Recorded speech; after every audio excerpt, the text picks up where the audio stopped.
الصلاة. آخر صيحة في أمريكا الآن موضة جديدة اسمها الاستغراق التأملي المتجرد، وهي موضة وافدة من الهند وبدعة من بدع اليوجا، وقد لاقت نجاحا مكتسحا في المجتمع الأمريكي، شأنها شأن كل البدع الجديدة، ووضعت فيها الكتب والمؤلفات، وأقيمت المؤتمرات، وأصبح لها أتباع بالملايين، وأصبح لها رسل ودعاة ومبشرون ينطلقون إلى القارات الأربع، ومعهم الكتب والنشرات للدعوة للمذهب. وقد التقيت بأحد هؤلاء المبشرين في نادي الجزيرة، يحاول أن يدعو لمذهبه، والمذهب في اختصار شديد يدعو كل منا إلى أن يخصص بضع دقائق من يومه يطرح فيها عن نفسه كل الشواغل، ويلقي, لا ويلقي عن باله كل الهموم، ويستلقي في استرخاء كامل على كرسي. وقد أغمض عينيه وتجرد عن كل شيء حتى عن نفسه، يلقيها هي الأخرى وراء ظهره، ويخرج من جلده إلى حالة من الخلوص والمحو واللا شيء، إلى راحة العدم. ويختار المبشر لكل واحد من أتباعه تسبيحة يرددها، هي في العادة كلمات سنسكريتية لا تعني بالنسبة للمريد أي شيء، وسوف تعاون هذه التسبيحة المريد على أن يخرج من نفسه أكثر، ويتجرد من عالمه، ويخرج من حضرة الهم والغم والتوتر إلى حضرة أخرى مجردة تكون فيها راحته وخلاصه. إنها دعوة إلى نوع من السكتة العقلية التي تأخذ فيها النفس راحة وإجازة من معاناتها.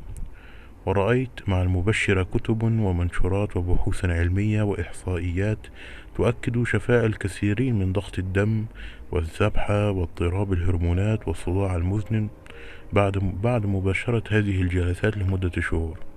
وفي إحدى هذه البحوث كان الطبيب يتابع ضغط دم المريض في أثناء جلسته الاسترخاء، فتسجل الأجهزة انخفاض الضغط، انخفاضا ملحوظا مع هبوط في تسارع النبض، مع تغيير في أخلاص الدم الكيميائية في اتجاه المزيد من التوازن.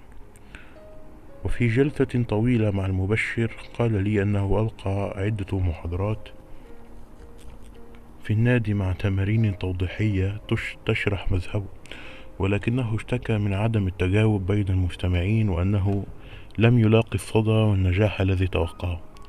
وقلت له إن هذا أمر طبيعي ومتوقع، فما تقوله وما تبشر به ليس أمرا جديدا على أسماعنا، بل إننا نباشر هذه التمارين بالفعل كمسلمين 5 مرات في اليوم، فهي جزء من صلاتنا الإسلامية التي أمرنا بها نبينا عليه الصلاة والسلام.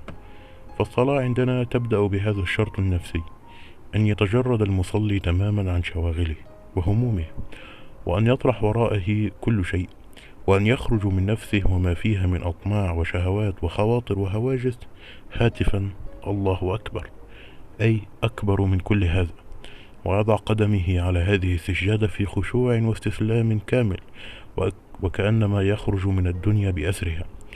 ولكن صلاتنا تمتاز على التمارين الذي تبشر به، بأنها ليست خروجا من دنيا التوتر والقلق إلى عالم المحو الكامل وراحة العدم، بل هي خروج إلى الحضرة الإلهية، إلى حضرة الغني المطلق. ونحن لا نستعين بتسابيح وطلاسم ثنكستريرية لا معنى لها، وإنما نسبح بأسماء الرحمن الرحيم مالك يوم الدين، لنتمثل في قلوبنا تلك الحضرة الإلهية الجمالية التي ليس كمثلها شيء. وقلت له إن صلاتنا تعطي المؤمن كل الراحة والإجازة التي تدعو إليها وزيادة، فهي ليست مجرد سكتة عقلية، بل سحوة قلبية وانفتاح وجداني تتلقى فيه النفس شحنة جديدة من النور، ونفحة من الرحمة، ومدد من التأييد الإلهي. إنها لحظة خصبة شديدة الغنى تعيد صلة المؤمن بالنبع الخفي الذي يستمد منه وجوده. إن الانفصال عن دنيا النقص والشر والتوتر يواكبه الاتصال بعالم الكمال، ومن هنا كان أثر الصلاة على المصلي مضاعفا. وصلاتنا إذا صلاها المسلم بحضور كامل واستغراق وفناء واندماج فإنها تكون الشفاء من كل الأمراض التي ذكرتها وأكثر. وإذا أجريت البحوث والفحوص على ما يحدث في أثناء الصلاة لضغط الدم والنبض وتنشيل المخ الكهربائي وإخلاط الدم الكيميائي لكشفت عن نتائج أكثر إبهارا مما ذكرت في تمارينك. ولكن للأسف لا أحد في أمريكا وأوروبا يرى في إسلامنا على حقيقته، ولا أحد يحاول أن يبحث فيه. ولهذا سوف تظل صلاتنا الإسلامية كنزا مخفيا لا يعلم ما فيه إلا من باشره بحضور كامل. يقول لنا الله: أقيموا الصلاة، ولا يقول صلوا، لأن الصلاة الحقيقية إقامة تشترك فيها جميع الأعضاء مع القلب والعقل والروح.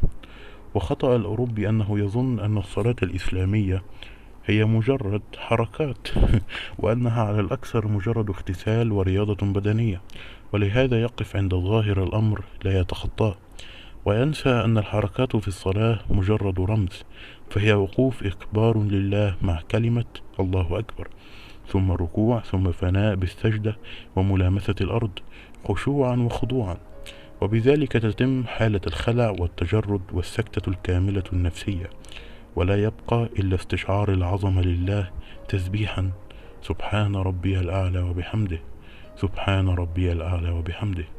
وسبحان معناها ليس كمثله شيء، وهو اعتراف بالعجز الكامل عن التصور، ومعناها عجز اللغة وعجز اللسان وعجز العقل عن وصف المحبوب. وتلك ذروة النفسية في النجوى، وتلك هي وقفة الأدب حينما بلغ جبريل سدرة المنتهى فلم يستطع أن يتخطاها، وقال: لو تقدمت لاحترقت. وليس بعد هذه الوقفة إلا التجليات والتنزلات للكاملين الذي يؤهلهم التجرد الكامل لاستشراف الأنوار. فالصلاة هي المعراج الأصغر، وهي نصيب المسلم من المعراج الأكبر الذي عرج فيه سيدنا محمد عليه الصلاة والسلام إلى ربه. وهي ليست مجرد حركات، بل هي أسرار ورحمات، وأشرفها وأرفعها صلاة الفجر التي تشهدها الملائكة، وصلاة قيام الليل التي نال صاحبها بها المقام المحمود. والصلاة هي الرصيد المتاح من الرحمة لكل مسلم في البنك الإلهي، إن شاء أخذ منه وإن شاء ضل عنه، وتكاسل فأضاع على نفسه كسبا لا يقدر بمال. وما زالت الصلاة كنزا مخفيا لا نعلم عن أسرارها إلا أقل القليل، ولا ينتهي في الصلاة كلام.